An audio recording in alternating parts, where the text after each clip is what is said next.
Dan saya amanatkan kepada Prabowo Sandi maupun kepada seluruh partai koalisi untuk tidak melakukan pertemuan dalam bentuk apapun, apalagi melakukan deal-deal dengan partai-partai koalisi rezim yang melakukan kecurangan di berbagai daerah, kecuali kalau mereka datang untuk mengakui kemenangan Prabowo Sandi, kecuali kalau mereka menghentikan segala bentuk kecurangan dan ikut bersama kita untuk mengawal hasil pemilu yang jujur dan adil.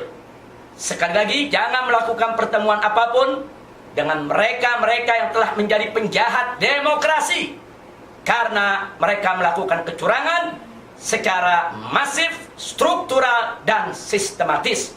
Dan ini betul-betul satu dosa besar yang sangat-sangat berbahaya yang bisa merusak persatuan dan kesatuan Indonesia. Akhirnya dari kota suci Makkah Al-Mukarramah, saya serukan kepada seluruh rakyat dan bangsa Indonesia tetap bersatu, berjuang dengan sabar, tegar, tabah, gagah, jangan pernah kendor, lawan segala bentuk kecurangan. Insya Allah menang.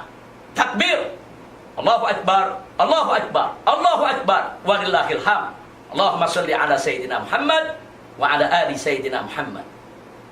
Sekian dari kota suci Makkah Al-Mukarramah.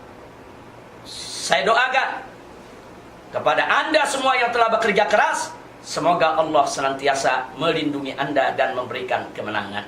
Assalamualaikum warahmatullahi wabarakatuh.